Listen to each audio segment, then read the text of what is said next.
start the recording. Okay. All right. All right. So we are so happy to have an encore presentation of Elsie's Maggie Marsh and Point Pelly presentation from the biggest week.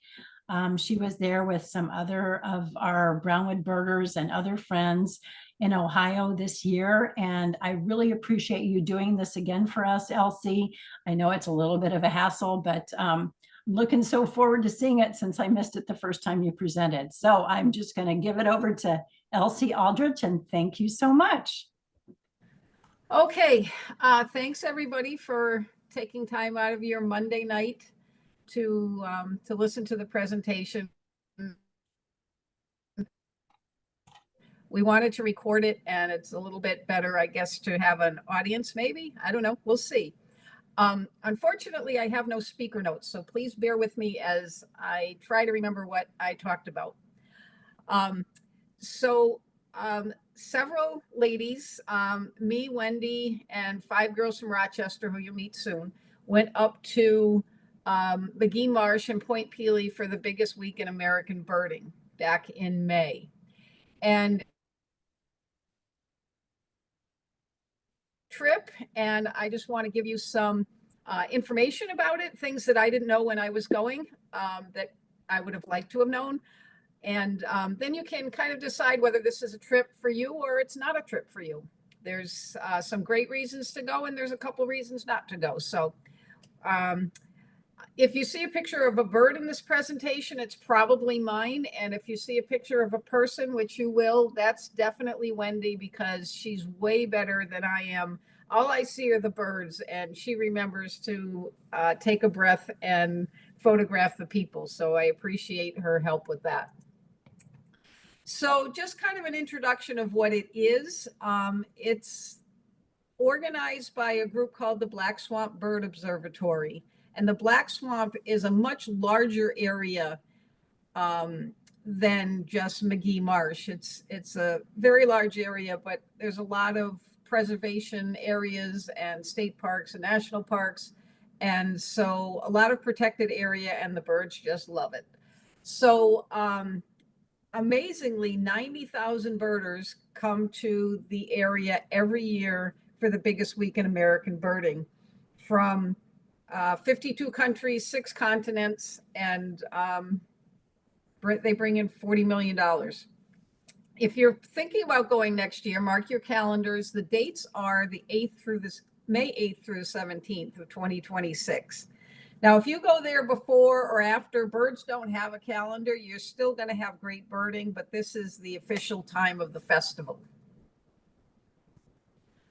So when this trip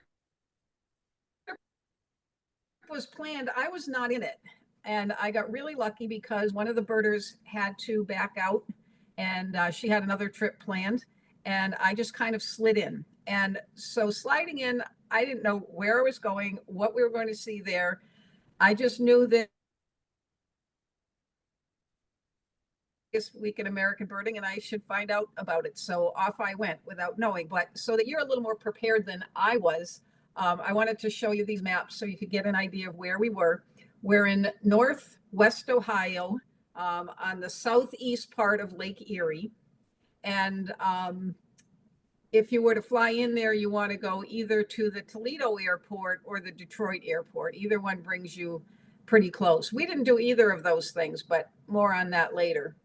And so if you look at the map on the left, you can see down the bottom is Magee Marsh, and across Lake Erie in Canada is Point Pelly sticking it down there. It's actually, if you look on the map, it's actually very low. I don't know. Can you see my cursor? I never know that. No, I don't. Anyway. Yes, we can see the cursor. Yep. So, it's on, as far as latitude, it's down by New York. It's, it's pretty far south. It's about 8 miles across. And so we went to both of those places to see the birds. So why do people come here? Well, it's because when the birds are migrating north in May, and they're heading up to Canada and points north, they many of them cross the Great Lakes. And so that's the trail that they're taking. But also this particular place has all kinds of different habitats. It has woodlands, it has marshes, it has beaches. And so you get a great variety of species as they travel north. I wanted to do this live, but if you think we're having trouble with the technology now, you should see what happened when I tried that. It threw me out of the presentation every time. So I'm going to try to explain this.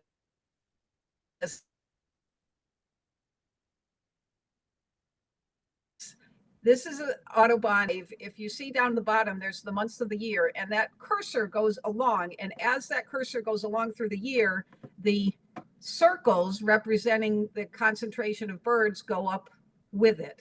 And so you can see this is right about when we were there, the middle of May, and I just took the Blackburnian warbler, but you can choose any bird to see the migration pattern, and they're going right over the Great Lakes. So that's why people are flocking there. I have so many bird references about flocking and other bird terms. So a few puns here and there. So this is McGee Marsh. This is kind of bird central during this week. And in particular, the boardwalk. The boardwalk is about a mile long. And you'll notice that there's numbers along the boardwalk. Those are super helpful because there are boards throughout the area where people can record what they're seeing and where they're seeing it. So if you find out that somebody's found a Kentucky warbler at number 9, you're going to flock there and look for those birders.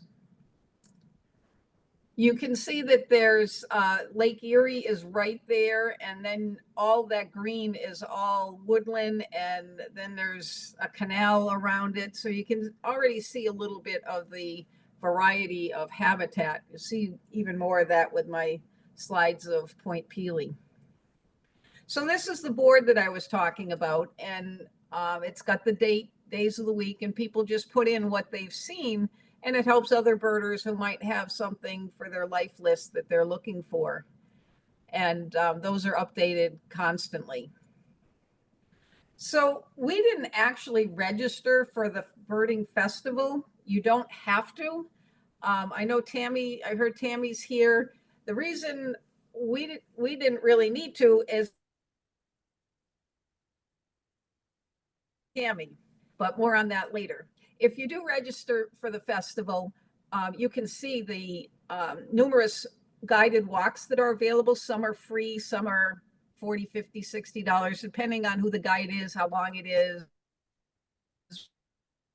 whether there's special transportation involved. But all of those are available to you if you register for the festival. So this is us. Obviously, you see Wendy on the left. Next to her is a woman named Susan, who I didn't know, and I don't think Wendy knew either. But I want you to pay attention to her because I'm going to tell you something about her at the very end. Next to her is Sue Quackenbush, and in front of her is her friend Karen. They were the two that mostly planned this event. And it's a lot of work, and they did a fabulous job. In the back with the regular glasses is Joe. She was my roommate. She was a perfect roommate. I don't know if I was, but she was. And then Sheila. And those 5 are what we call the Rochester girls because they all live up there, and they made it so easy for Wendy and me. We flew to Rochester to meet them, and we set off in 2 cars off to McGee Marsh.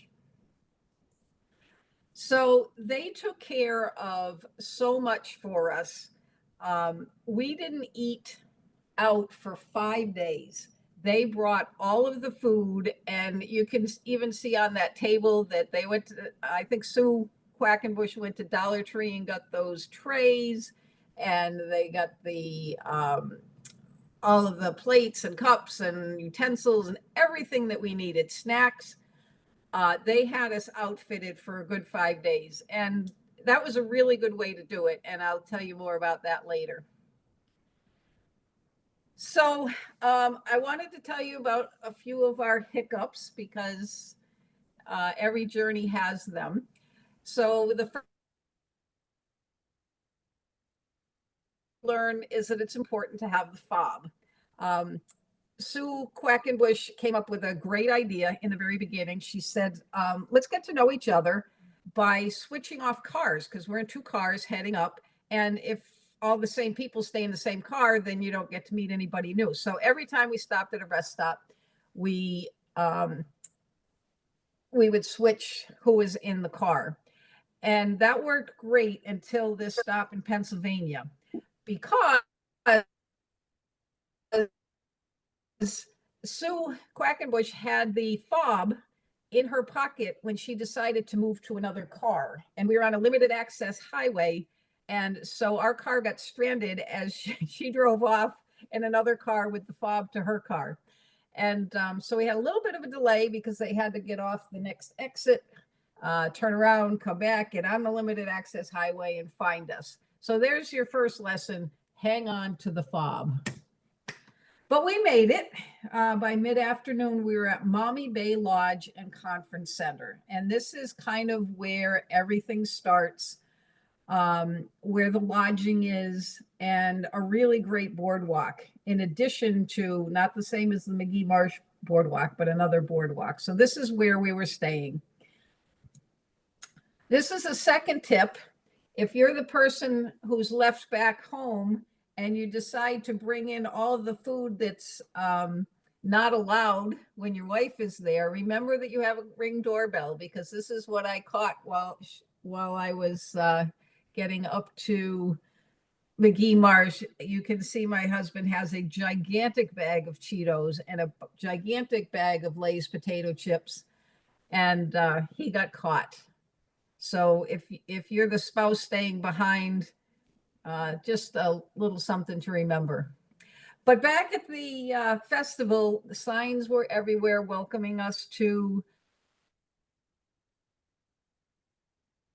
the festival. And it really was very upbeat and everybody was super excited to be there. So it just made us feel welcome. And I don't know, it was great. This is the inside of the conference center. Another thing that we learned is that the buffet that was out that some of us helped ourselves to was not for us. It was for people who were actually staying in the hotel and were registered for the festival, but no one was arrested and we made out all right. But in that conference center, there were all kinds of vendors who were selling everything having to do with birds: t-shirts, hats, paintings, trips. There were a lot of people who were representing tour companies that were there. And so it was an exciting place to be, and we got some nice souvenirs there. We did not stay in that conference center and hotel. Just down on the same property and down the road a bit were these cabins set very far apart. And they were perfect for us. If you can put together a group, this is definitely the way to do it. We had 4 bedrooms, 2 baths, a small kitchen, a living area, a patio, and even a hot tub for our group of 7. So it was very affordable when we split it up, and it was just nice after a long day of birding to be able to flop down on the couch or sit in the hot tub and relive the day's events. So we got there, as I said, mid-afternoon, and our traveling companions were pretty tired. But if you've been out with Wendy, she's always ready to go later in the day, and I was excited to be there. So we went out to explore the boardwalk. As I said, this is not McGee Marsh that we're going to see later. This is right where we were staying, and it's a beautiful, big, long boardwalk. I don't know how long it is, but I would say that it's at least a half a mile. And in some ways, it was really nice because it's not as densely the trees aren't as dense as they were at McGee Marsh, And so it was a little easier on the photographers like me to get a shot. But recently they had a storm a few years ago and it kind of messed everything up. And when they were rebuilding everything, they put this little nest up for people to look over. So it's kind of cute. So almost right away, we got rewarded with this beautiful little Virginia rail. It was a lifer for me. And I think any birder is always excited to see a rail because they're so shy, as this one was. But she did peek out a little bit for us to get a shot. So that was a great way to start the week. We also got a glimpse, if you look carefully, I'll show you with my cursor. There's the eye of the male and the eye of the female right there. And we got to see them mating through the reeds, which is really nice. There you are, Tammy. So we were so fortunate to have Tammy Martin join us. If you don't know Tammy, she is an expert birder. She's amazing, both with sight and sound. She knows the area very, very well. And she agreed to take us out for the entire first day that we were there. And she not only showed us and birded with us on McGee Marsh, but at the end of the day, she took us around to show us other places nearby that were great birding places for us to visit on subsequent days.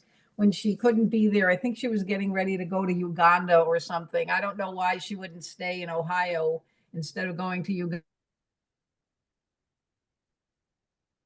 You know, there's no accounting for taste. It was my pleasure, Elsie. To have her there.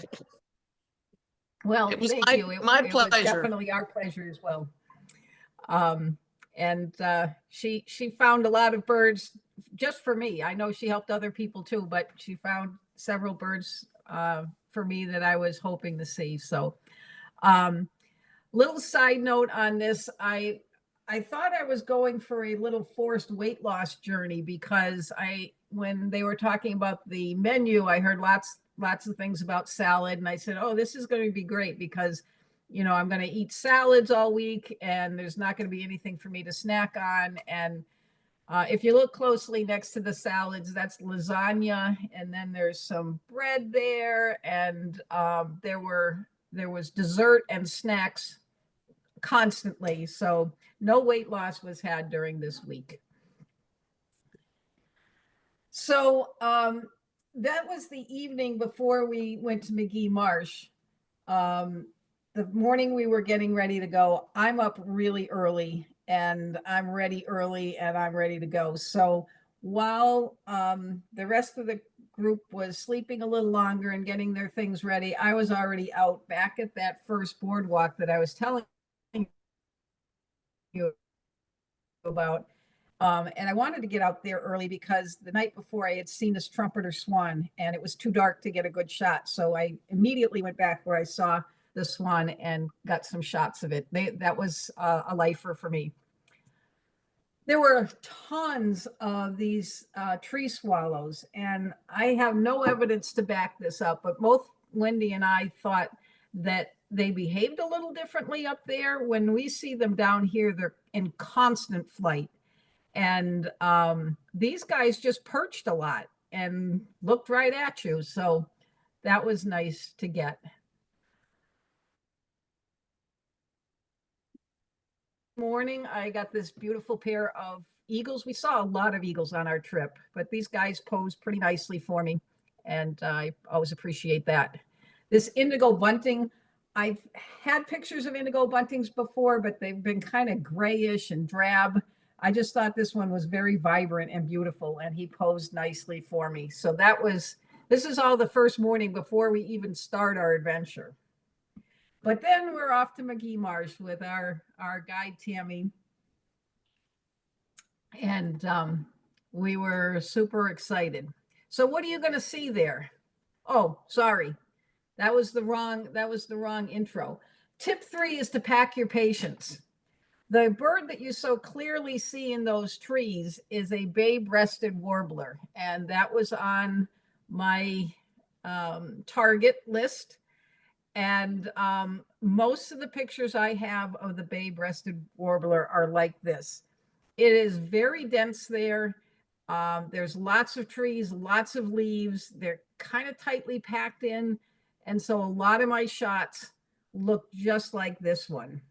Or this one. This is also a bay-breasted warbler. But finally, with time and patience, I did get not a great picture. It's not going to be a National Geographic, but it's a picture that I was very pleased with of a bay-breasted warbler. You just have to really work at it if you're a photographer. If you're a birder, you're going to see so much, you're not even going to know where to look with your binoculars. But if you're a photographer trying to get an in-focus bird through the branches and leaves, pack your patience. Another example was my northern water thrush. This was a bird that Tammy spotted for us. And most of my pictures look like this, but I did get this, which I always love a bird with its reflex.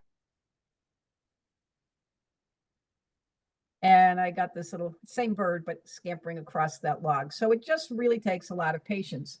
Another example, what's the one thing you want to see in focus when you take a picture of the bird? It's the eye, of course, but you see those sticks going right across the eye. Almost the whole bird is there, but the eye is completely invisible. But eventually, and Tennessee warbler was on my target list. Most of them look like this. If you look up, this is also a Tennessee warbler. Look up in the upper left column as it flies away from me. Upper left corner, if I didn't say that. But I did get a few like that. But what you're going to see there is people. You remember I said 90,000 people show up there. And that's a good thing and a bad thing. Like, the bad thing is you're not going to bring a tripod there and set it up and, you know, stand around and get the perfect picture, because all of those people will probably beat you. But and the other thing is you can't play for the birds at all. If that's something that you tend to do, you can't do it there, because people are birding by ear, and you're going to make them think that a bird's there that's not there. And so, you know, you just can't do that there. But the good part that I think completely overshadows the bad part is that when you see 20 binoculars and 30 cameras pointing in a different direction, something's probably there that you want to look at. And people could not have been nicer and more collegial, and they really wanted you to see what they saw. They were so helpful.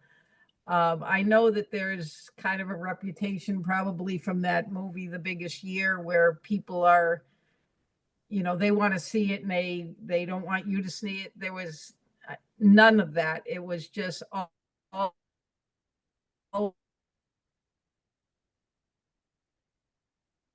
birders helping each other. But you can get a sense maybe from this picture of how difficult it is for photographers with all that vegetation.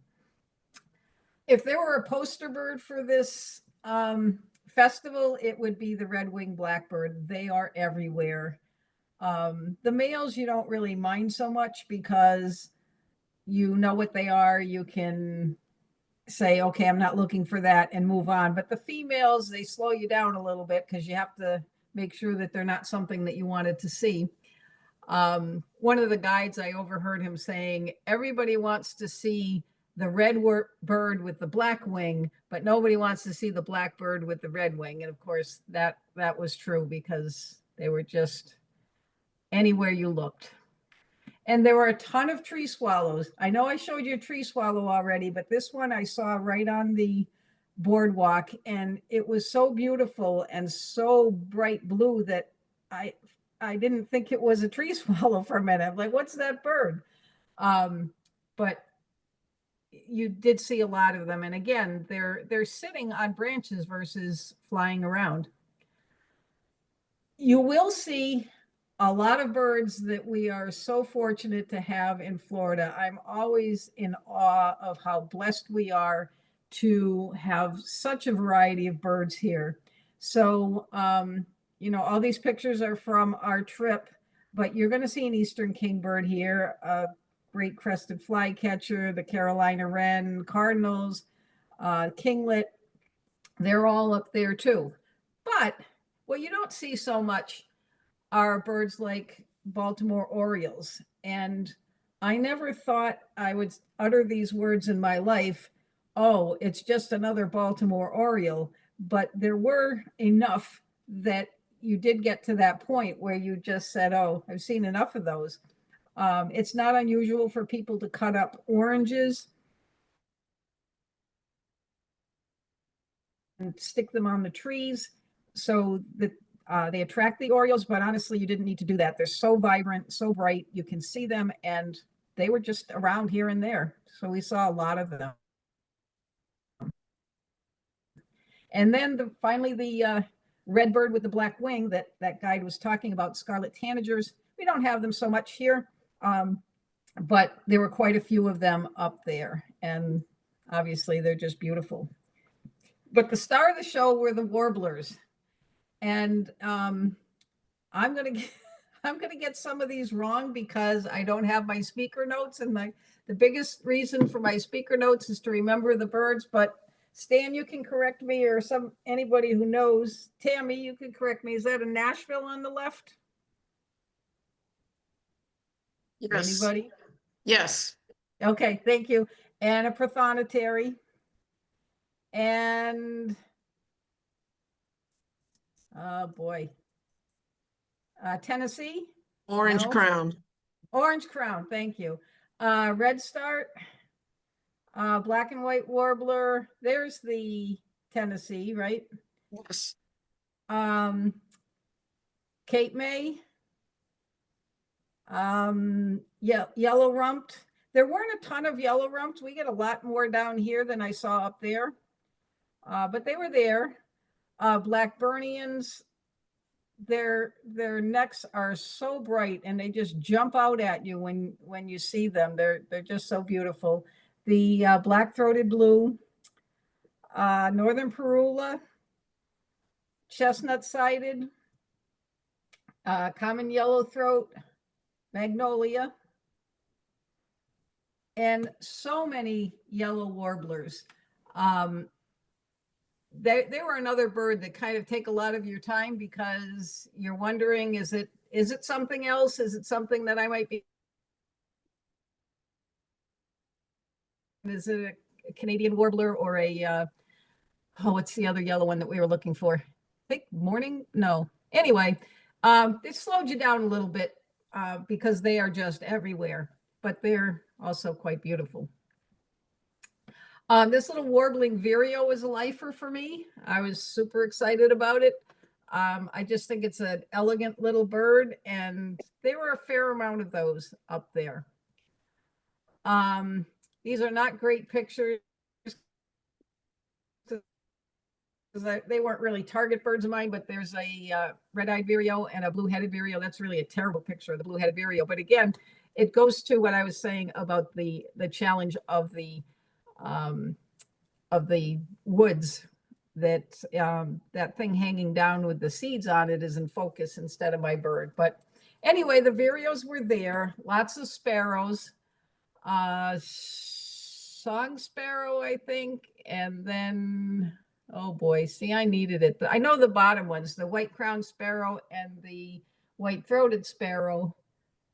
And I know the other two, but I'm not thinking of them. Anyway, sparrows. House sparrow, top house right. sparrow. Yeah. Thank you. I knew that, but I'm old and my brain doesn't work. Okay, so I got another tip for you. Consider the weather before going out for the woodcock dance. There's a reason this is a stock photo, and I'll show it to you in a minute. So one of the things that they had for us was a guided little adventure to find the American woodcock and watch it do its mating dance. What these birds do, if you don't know, is the males fly high up in the air and they do all these aerial maneuvers, and then they come down, and the females who are along the grass or high grass look, and they're just so impressed that they say, please mate with me. And so we wanted to see that. So we went out along with about 40 other people to this parking lot. We met these two guides. They were great. They gave us a nice talk explaining the whole thing to us. And of course, it's getting darker and darker and darker. And the clouds come, and then the sky opens and it pours all over us. And so we jumped in our cars. About half the people left. 20 of us maybe stayed. The rain stops. Again, it's darker, but I'm still optimistic because I've got a pretty nice camera, high ISO. Uh, if it's grainy, I'll just use my awesome software, and I'm still going to get a nice little picture like this one of the woodcock. Maybe I'll get him in the air dancing.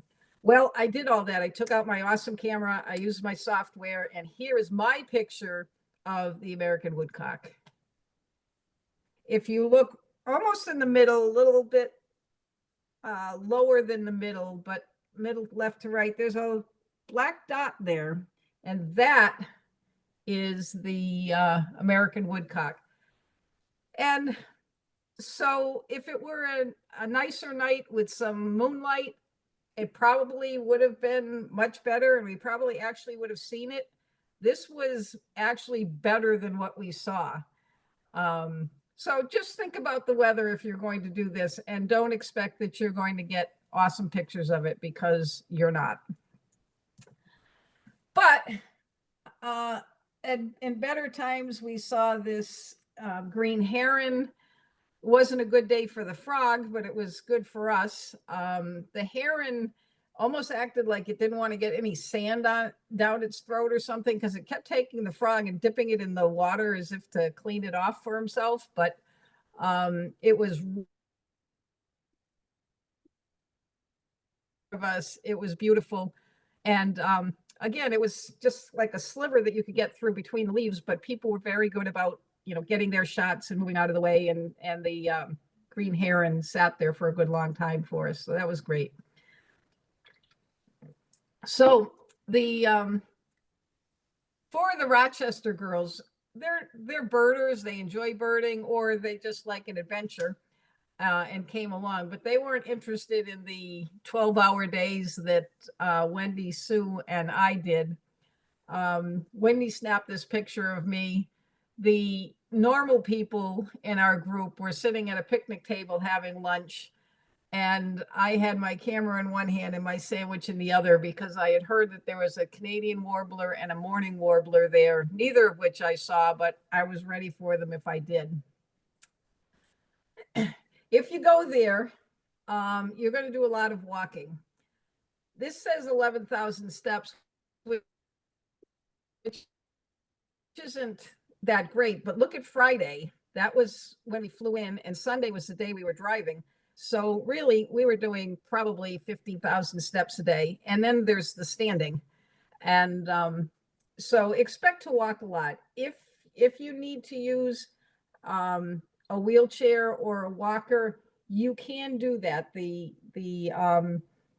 boardwalk is accessible. Not every place we went was accessible, but the boardwalk is, and plenty of other places too. But we're on our feet a lot.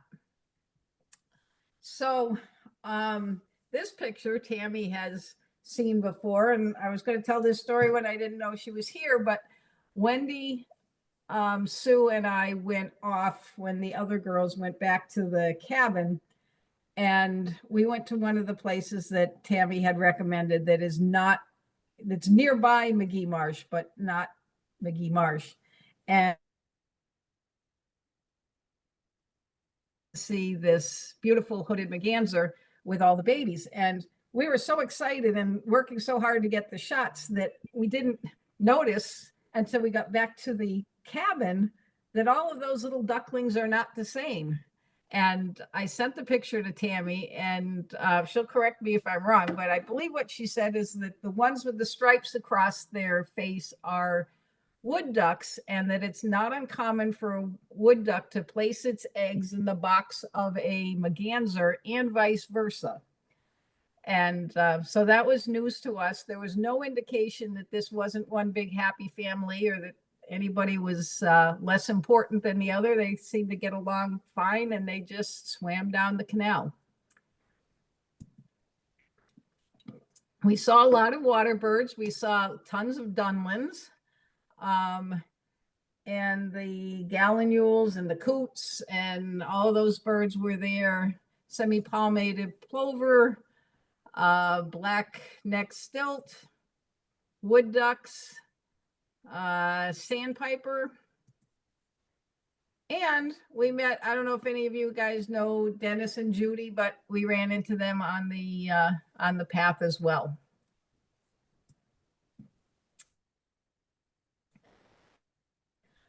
We got to see a lot of nesting and baby birds. If you know me well, you know that I never take pictures of Canada geese. We have a history, Canada geese and I, that goes back to when I had a cottage on the lake, and nothing can foul a yard like geese in a very short period of time. And there were days when we would have to spend hours cleaning up the poop just to be able to use our yard. So I never take their picture, but this setting was just so beautiful and the babies were cute. So I took their picture. We saw the nesting gray catbird and several nests of robins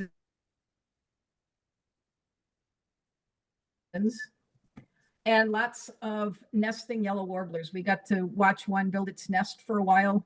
Then we saw one sitting on the nest, and I just, looking at their nest, it just looks so cozy and soft, and I don't know, just lovely. I would like to, if I could be a baby yellow warbler, I would like that nest, I think. Saw a lot of flycatchers. There's a blue-gray gnatcatcher. Again, the great crested flycatcher. That's a wood pewee, I think. Eastern kingbird, and the least flycatcher that Tammy helped find for me. Lots of purple martins, thanks to the houses that they put up. And just too many birds to list. We saw that beautiful screech owl. The American goldfinch are, if you're from up north, you know that they're much more yellow and prettier than they are when you see them down here. The brown thrasher, marsh wren, red-headed woodpecker, wood thrush. And just before we were getting ready to leave Ohio, we got this one last lifer, this female yellow-headed blackbird. I was so hoping to find the male. We looked and looked and looked and didn't see it. And so we drowned our sorrows in ice cream. Again, no weight loss on this journey. We set off to Point Pelee in Canada. And we stayed at a hotel practically on Lake Erie. I'll show you another picture in a minute that gives you a better idea where we were. We really missed our cabin. It was great being able to get together at the end of the day. But we were not thwarted. This is Wendy's room. And we had dinner there. So we still managed to get together, but it wasn't quite the same as having our cabin, but it was a great place to stay. So you can see our hotel from where I'm standing here. Again, Wendy is always right there taking pictures, which I so appreciate. That's Lake Erie behind me. And in front of me, you can't see it in the picture, but there's lots of trees where we could do birding of those birds as well as the shore birds. There were tons of swallows on the beach. The barn swallow, the bank swallow was a lifer for me, and I'm really happy with that picture. The cliff swallow is down in the lower right. It's a terrible picture, but it was a lifer, so it still made it into the presentation. Again, Baltimore Oriole, and why am I blanking? Because I do know this. Cedar waxwing. We saw right in the trees, right near the water. But it was time to set off to Point Pelee. So if you look at that map between welcome and bienvenue, you see that it's a triangle, and that is the shape of the park. It goes right down to a point, hence the name. And it's about a mile long, the whole park. It's one of the smallest, I think it's the second smallest park in Canada. It's a dark sky preserve. Like, it's a Ramsar site, which I had to look up. It means it's a wetland of international importance. It's a big deal, and it's beautiful. They have these lovely trams available for us to get off at different places along the park, and they ran about every 15 minutes, which made it nice. This is Wendy right there. And if you look at the map, she is right down there in Lake Erie. Now, that picture was taken in the afternoon. In the morning, you're not allowed on that tip. The birds fly across Lake Erie, and the people at the park want them to be able to rest when they land on the point. They don't want them to be bothered by people right away. And so there is no access to that point until after 10 a.m. Even after 10 o'clock, if there is a particular bird that's unusual or rare, they still ask you to stay off of the point. And there were lots and lots of people with scopes who were generously sharing them to let everybody see what was down there. The day that we were there, there was a California gull that I guess was very rare. And so nobody was allowed down on that point. I suppose you could have gone, nobody could arrest you, but you'd probably get beaten up by a bunch of angry birders. But later in the day, you can go down to the tip. Nobody told this eagle that the birds should be resting after their long flight, because when he landed in the middle of everything, he was a big disruption. This is another shot of the point later in the day when we were allowed to walk on it. And right behind that is where it's back from the point are all these trees, and there was great birding there. We got to see the yellow-billed cuckoo, and I especially like the shot on the left because you can see the 3 circles under its tail. And we saw a fair amount of those while we were up there, and also the black-billed cuckoo, which was great. That was a lifer for me as well. We saw a lot of the same species that we had seen before at McGee Marsh. Of course, they're traveling up chestnut-sided again. We saw a lot of hooded no, these are red-breasted mergansers, sorry. The tanagers. This little screech owl posed really nicely, but I have to tell you, from a photography standpoint, there was one spot where you could actually get a pretty clear shot like this. And otherwise it was behind trees. But I just thought it was a really beautiful, beautiful screech owl. We saw some new species, the red-breasted grosbeak, rose-breasted grosbeak, sorry. And that Philadelphia vireo in the upper right was a lifer for me. I took this picture because I thought it was really cool that this barn swallow was in front of this painting that has the exact same colors that he has. I just thought it was kind of cool. So, but we did see in Point Pelee in particular, there were so many barn swallows, and many of them were nesting. Another tip that we learned the hard way is that you can lock somebody in your car. Poor Joe got locked in the car with the child safety locks on and had to be rescued. We met so many wonderful birders along the way. The people on the left, I just asked them if they would stop and let me take their picture, because they're like a walking nature store. Like, what is it? Cabela's, no, whatever the name of that store is. They had every piece of equipment on their bodies that you could have for birding and hiking. And the guy on the left, I think his name might have been Keith, but he walked with us for about an hour. He was also an excellent birder, sight and sound, and he helped us see a lot of things. People were just so nice. Wendy overcame one of her fears. This lookout is at Point Pelee, and it's a beautiful view from up there. You can see water all around you, and Wendy was a little bit nervous about climbing up there, but she overcame her fears, and she was rewarded with a great view.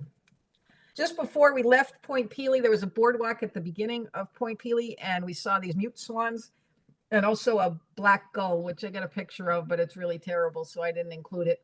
But these guys were nesting, and they were lifers for me as well. So why should you think, well, maybe I'm not going to do this trip? We have so many of the species that we saw already in Florida, and if you were to spend 7 days birding in Florida, you would probably see as many species as we did up there. The photography is challenging, and you're going to spend 2 days on an airplane. But why I think you should go, and I would go again and probably will go again, you see some birds in more vibrant plumage than we see them in Florida. You see lots of birds that are nesting that we don't see nesting in Florida. Being with other birders and people who share your passion, I can't overstate how awesome that is. We have a wonderful community here, but to go out in the world and just see people who've been all over the place and talking about their adventures is just really cool. You'll learn about another area of our country, maybe if you're not from there, and also Canada. The landscapes are beautiful. I learned more about migration of birds from being up there, meeting new people, and you might just feel a little less crazy. If you guys remember, a couple of years ago, there was a yellow northern cardinal in Gainesville, and I and Stephanie, who I think is also on this call, jumped in the car and ran off. And my non-birding friends just sometimes worry about me a little bit, that I'm a little bit crazy. But everybody we met up there would be just totally into it and say, of course you went up there the very first day you heard about it. You'd have to. So it does help you feel a little less crazy. If you go, book your lodging yesterday. As I think I mentioned, a lot of the land up there is either preservation land, state park, national park, farms. There is very little up there in the way of lodging, restaurants, stores. So book your lodging now, and bring your food. I meant to say that earlier, but do what the Rochester girls did with us and bring your food, because if you waste your time looking for restaurants, you're going to miss a lot of good birding time. Just pack your coolers and bring your food with you to the extent that you can. We did go out to eat a couple times in Canada, but we would have wasted a ton of time if we didn't have all that food. The place that we stayed was the Maumee Marsh Lodge and Convention Center, which includes the hotel type rooms as well as those cabins that we stayed in. Obviously, you can stay at it, look for Airbnbs in the area. And then kind of a secret place was Camp Perry. So Camp Perry is a military base, and I would have thought you'd need to be military to stay there, but we ran into some folks who were staying there, and they said not at all. Anybody can stay there. There's camping accommodations as well as little cottages, and they said that the prices were reasonable. So if you can't get into Maumee Marsh Lodge, definitely check out Camp Perry. And when we were in Canada, we stayed at the Sea Cliff Inn. Other than Airbnbs, I can't tell you any place to stay. Here we are on the airplane. At the very beginning, I asked you to remember Sue in the black shirt. Her daughter is an artist, and the type of art she does is cut paper art. And that's the same kind of art that Eric Carl does, if you know him.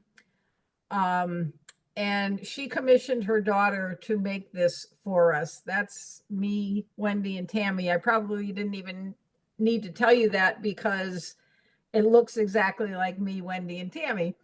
And also in that picture is 18, I think, species of birds hidden up in the trees. It was just such a thoughtful and beautiful gift. I'll always cherish it. You never know the talents and connections of people that you run into. It was really cool. Anybody have any questions? Is anybody left?